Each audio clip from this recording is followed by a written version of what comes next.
Mon invité du jour a eu à faire apprécier son talent sur des plateaux prestigieux.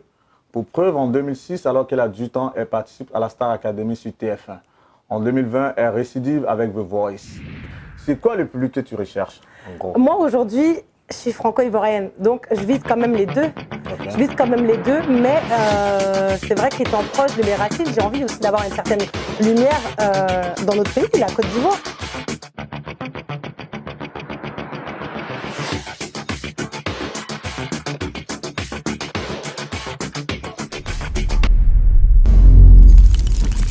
Un talent énorme, jusque-là, pas très connu, mais elle ne lâche pas. Parce qu'elle sait là où elle part. Elle a un récit de vie, elle a pas mal de valeurs à faire partager. Et je suis sûr qu'un jour, vous direz, la première fois où j'ai entendu parler de cet artiste, c'était sur le plateau de actupeople.net. Parce que ce qui arrive, sincèrement, je ne me laisse pas dire, mais tout à l'heure, vous allez voir. Et déjà, avec le clip qu'elle sort et qu'elle a sorti, parce qu'aujourd'hui, cette émission est enregistrée donc le dimanche 7 mars 2021 à Paris. Son clip sort demain, le lundi 8 mars, à la faveur de la journée de la femme. Laisse pas traîner ton fils. L'auteur est juste en face de moi. Bonjour Eloïcha. Salut Guillaume. Comment vas-tu? Au top, et toi-même? Ça fait tellement longtemps. Ça fait tellement d'années même, ouais, vraiment, vraiment, le temps passe trop vite. En tout cas, cette petite familiarité s'explique parce que moi et Eloïcha, on s'est connus en 2006, alors que justement, elle était invitée sur le plateau de la méthode Coué, lorsqu'elle avait participé donc à la Star Academy. Et depuis là, on a gardé les contacts, on a gardé les liens. Et elle est allée plusieurs fois à Abidjan. Elle était là même à la fête de mes 30 ans. Tu m'en parlais tout à l'heure, j'ai aussi. À la fête de mes 30 ans à Paris, c'était au temps du coupé décalé. Tu m'as dit, celui-là, je t'avais présenté qui déjà? Tu m'avais présenté à Salfo. Voilà, c'était ça. C'était ça. Il y avait beaucoup de monde même, et c'était c'était mémorable. Et à Abidjan, tu m'avais présenté Alpha Blondie aussi, avec maman. Donc non, ouais, c'était cool, vraiment, vraiment, des bons souvenirs. Ces souvenirs-là, justement, vu qu'on va faire un petit retour dans le temps, on va se dire que tu avais 18 ans, 19 ans. Quand tu fais un retour sur tout ça, tes voyages en Afrique, ces petites images qui te restent, quel commentaire tu peux en faire? Bah écoute, c'est vrai que là, aujourd'hui, j'ai 32 ans. Donc, entre 18 et 32 ans, ben, je me suis construit. Je me suis construit humainement, je me suis construit en tant que femme, mais je me suis construit surtout en tant qu'artiste. Voilà, parce que quand tu m'as connue, pour moi, j'étais une artiste, une chanteuse en herbe. J'avais eu de grandes opportunités de passer à la télévision, sur TF1, de faire des émissions, d'être reconnue aussi. Enfin, voilà, quoi. On m'a mis en lumière très jeune. Et c'est vrai qu'après, j'ai encore plus travaillé, quoi. C'est vrai qu'en fait, pendant 10 ans, là, j'ai pas arrêté, en fait. J'ai pas arrêté, j'ai plein d'expériences. J'ai été moi-même présentatrice d'une émission pendant 5 ans. J'ai fait énormément de choses. J'ai eu mon orchestre, j'ai tourné à travers le monde, en dehors d'avoir beaucoup de voyagé en Côte d'Ivoire, parce que voilà, je suis franco-ivoirienne. Moi, comme je dis aux gens, je suis franco-villageoise. C'est beau ça, elle est franco-villageoise parce qu'elle est tellement attachée aux valeurs. Je suis franco-villageoise parce que moi, quand j'arrive au pays, je reste pas à Abidjan en fait. J'ai beaucoup de familles au village, voilà. Maman est bêtée et je vais beaucoup au village. Je suis en train de construire d'ailleurs ma maison au village. C'est où ça, le village en Côte d'Ivoire? Et voilà quoi. Le village on est à côté de Daloa. Ok. Voilà. C'est quoi le nom du village? Tu connais? Aganois. Comment ça s'appelle le nom du village où tu vas, qui est près de Daloa là? J'ai oublié le nom du J'abuse. En tout cas, c'est à côté de la ville de Daloa. Voilà, c'est ça, c'est à côté de Daloa. Quand tu vas à chaque fois, tu y vas pour te ressourcer. C'est ça, exactement. C'est ça. Forcément, ce genre d'immersion, on va dire, au village, tout ça, ça a dû t'aider tout de même, je pense. Oui, bah écoute, après, moi, je vais au pays depuis que je suis petite, après. Tu vois, c'est moi, depuis que j'ai 4 ans, on m'emmène régulièrement en Côte d'Ivoire. Après, j'y vais le plus souvent possible. Maintenant, là, j'ai commencé à développer d'autres activités là-bas en Côte d'Ivoire aussi. J'ai beaucoup d'amis là-bas. J'ai même d'autres amis artistes qui vivent là-bas et qui sont entre la France et la Côte d'Ivoire. Donc, c'est vrai que je suis plus ou moins installée, tu vois. Je suis plus ou moins installée. Après, je pense peut-être même un jour rester là-bas, pourquoi pas, tu vois. Même si pour le moment, j'ai beaucoup d'affaires ici, mais c'est vrai que je suis attachée au pays. Moi, j'ai ma mère qui vit maintenant quasiment tout le temps là-bas. Donc j'ai beaucoup d'attaches. J'ai vraiment beaucoup d'attaches. J'ai une grosse partie de ma famille ivoirienne qui est là-bas. Donc, pour moi, c'est important de partir me recueillir. Pour moi, c'est ma base, c'est ma racine, en fait, tu vois. Ça me permet toujours aussi de remettre un peu les pieds sur terre aussi, tu vois. Parce qu'à Paris, on est stressé, on est dans le speed, on est dans beaucoup de choses. C'est vrai, tu as ce côté familial très attachant. Mais on va s'intéresser à ta carrière d'artiste. C'est vrai, tu disais tout à l'heure, lorsque tu viens sur le plateau de la Star Academy, tu te vois comme une artiste en herbe. Mais lorsqu'à 18 ans, on se voit autant projeté sous les projecteurs, j'ai envie de le dire, comment est-ce qu'on vit la chose à l'instant présent? À l'instant où tu as cet âge, comment tu le vivais? Comment tu l'as vécu? C'est quand même, quand tu as 18 ans, déjà, tu es gamine quand même. À 18 ans, quand tu es une jeune femme, tu crois que tu es une femme et que tu es arrivée, que tu as tout vu.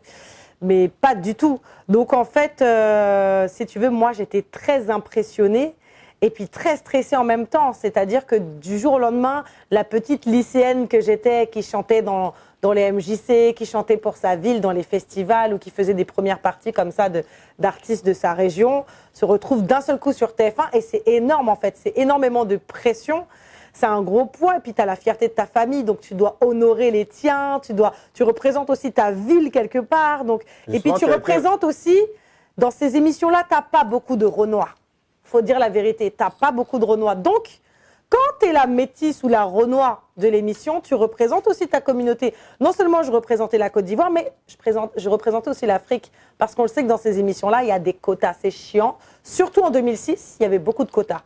Tu voyais un noir déjà, c'était waouh, il y a un noir dans l'émission, c'est vrai. Mais pourtant, c'est un noir qui avait gagné aussi quand même. Hein. C'est un Martiniquais, c'est pas pareil. Oui, mais Cyril quand même, on va dire. C'est vrai, c'est un Martiniquais, mais Cyril, c'était un noir. C'était un noir, ça, c'est vrai. Mais voilà, c'est vrai que moi, du coup, j'avais une belle communauté. Moi, je représentais beaucoup de choses en même temps. Je représentais la banlieue parce que j'ai grandi en banlieue et je représentais aussi la double nationalité. Tu vois, c'est représenter la métisse, il n'y en avait pas beaucoup en fait. Donc, je représentais beaucoup de choses. Je représentais aussi cette génération qui était rap R&B parce que j'avais déjà été présentée en tant que la rappeuse du château. Donc, c'est vrai que pour une jeune femme... tu as été repérée lors d'un battle que tu faisais avec tes amis, je crois. Effectivement. Voilà. Comment ça se passe? L'équipe vient... C'est que je ne suis pas arrivée à la Star Academy comme ça. Okay. Ouais. Comment tu y à l'époque, j'étais déjà très active. Voilà, moi, je suis très passionnée depuis toujours. Je fais des scènes un peu partout. Je faisais pas mal de festivals hip-hop dans ma région. Je chantais, je rappais, j'écrivais mes textes. Un jour, je me suis fait repérer en studio. On m'a proposé de faire à l'époque la première partie de Willy Denzey, qui était à l'époque numéro 1. Ouais. J'avais fait la première partie de Willy Denzey. Après, on m'a ensuite proposé de participer à un gros concours organisé par Universal Music, par Yahoo.fr et Endemol, qui sont des grosses boîtes en France. Endemol, c'est toutes les émissions de télé-réalité. Donc, on était plus de 15 000 filles dans ce concours-là. Et moi, j'étais la plus jeune, j'avais 16 ans et demi. Et j'ai déraillé toutes les petites là. De par ton flow? Par mon flow. C'était un mélange de danse. À l'époque, je dansais beaucoup. Ah là, j'ai vieilli, je suis rouillée là. Mais non, t'es pas encore vieille. Tu as encore de beaux restes. C'est clair que lorsqu'on va te retrouver sur des scènes, tu vas faire des déhanchés pas possible. Mais donc, du coup, comme ça... Donc, je suis arrivée en demi-finale. Okay. Et ils m'ont signé, Universal Music m'ont signé en contrat d'exclusivité. Et ils m'ont proposé, par la suite, un an après, d'intégrer le château de la Star Academy. Voilà, donc, ils m'ont mis directement dans les 30 finalistes du casting. Donc toi, tu n'as pas fait le casting à la base? J'ai pas fait le casting de base. Okay. J'ai pas fait le casting de base parce que j'avais déjà fait mes preuves et qu'ils me connaissaient et qu'ils voulaient me mettre en lumière. Voilà, c'était un tremplin pour moi. Donc, ils m'ont mis dans les 30 finalistes. Les 30 finalistes, j'ai intégré le château de la Star Academy. Une semaine avant le château de la Star Academy, on parlait dans le magazine Public d'une élève et c'était moi. Et c'était donc, le titre, c'était Eloïcha Lamel Bent de la Star Academy. Bon. Oui, mais c'est vrai qu'au niveau du faciès, il y a une petite ressemblance quand même. Je sais pas, bon. Justement, justement, lorsque tu es autant affabuleux de pas mal on va dire, des qualificatifs comme ça, tu te retrouves sur le plateau et tu fais pas long feu. Je crois que tu es parti au bout de 2 ou 3... J'ai fait 1 mois. Voilà, tu es resté 1 mois, tu n'es pas allé très, très loin. Est-ce qu'après, il n'y avait pas une déception quelque part? J'étais pas du tout déçue. J'étais pas du tout déçue parce que ces émissions-là, TF1, Endemol, c'est des bonnes opportunités, c'est des bons tremplins, ça met en lumière. Sauf qu'aujourd'hui, il y a une réalité. Et cette réalité-là, elle est qu'il y a eu 8 ou 9 Star Academy.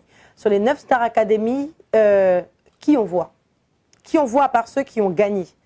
Aujourd'hui, malheureusement, la plupart des candidats qui font ces émissions-là mettent tout leur espoir sur ces émissions-là. Sauf que moi, il y a un parcours avant. Ce que les gens ne savent pas forcément, c'est qu'avant d'avoir fait la Star Academy, je n'ai pas fait le casting comme tout le monde.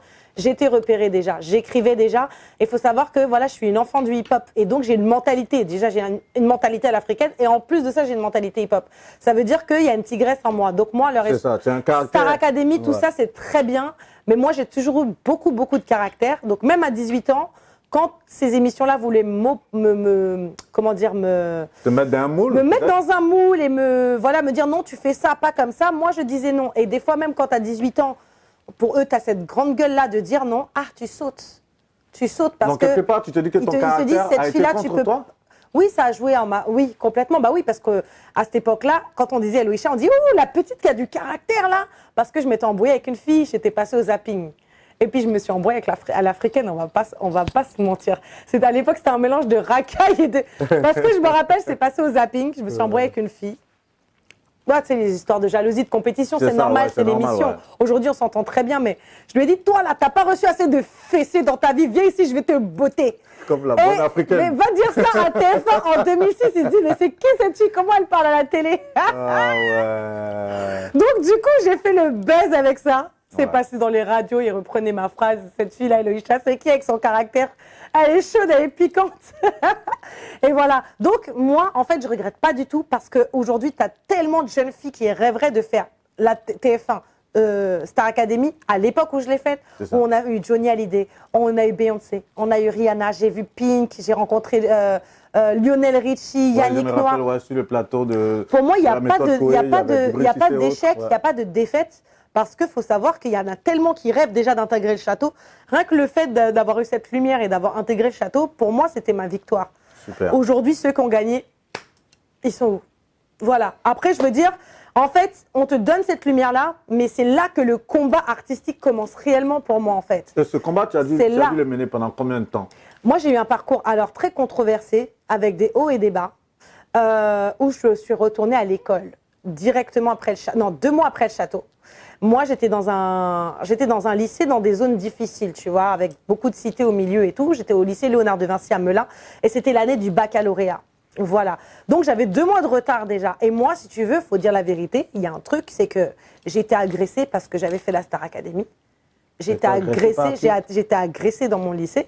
Pourquoi? On a voulu, parce que la jalousie, parce que pour les gens, quand tu passes à la télé, tu deviens quelqu'un, donc tu as l'argent. Ils ont essayé de brûler la maison de mes parents.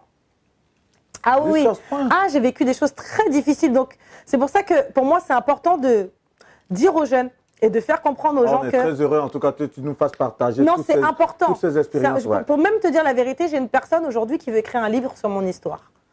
Voilà, parce que ça sera autobiographique, mais ça va aussi mettre en lumière ce que beaucoup de candidats ont vécu plus ou moins à quelque chose près, mais dire que des fois, pourquoi t'en as qui se suicident, pourquoi t'en as qui tombent dans la drogue, pourquoi il y en a même qui arrêtent tout du jour au lendemain. Justement en arriver au fait. C'est ça, pourquoi t'en as qui arrêtent tout du jour au lendemain, c'est parce que quand t'as une telle exposition, t'as beaucoup de choses néfastes qui peuvent arriver autour, et quand t'es une gamine de 18 ans, tu retournes au lycée, t'as beaucoup de nanas qui veulent te taper, t'as des jeunes qui veulent te racketter. Moi après, comme je t'ai dit, j'ai du caractère, donc moi je me suis bagarrée avec des gens. Pour être honnête, j'ai même failli faire de la prison parce qu'une personne qui a voulu me taper, c'est moi qui l'ai tapé mal.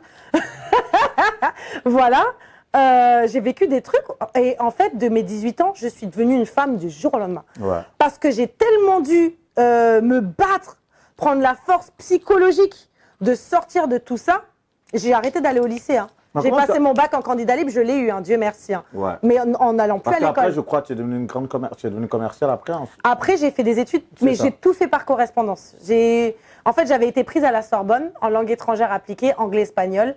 Et après, j'ai fait un BTS profession immobilière et j'ai travaillé en tant que courtier en prêt immobilier pendant des années. Voilà. Ça, tu m'en avais parlé en son temps. Ça, je t'en avais parlé, ouais. Comment tu as fait pour échapper justement à la drogue, à pas mal de vices qui te rôdent? On en revient encore, mais tu sais, la famille, c'est très important. Il faut être bien entouré.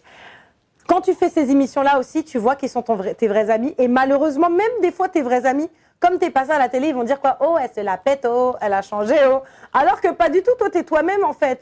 Si j'étais pas moi-même, franchement. En tout cas, pour moi, tu n'as pas changé. Hein. Depuis toutes ces années, tu es restée toujours aussi chaleureuse, aussi sympa.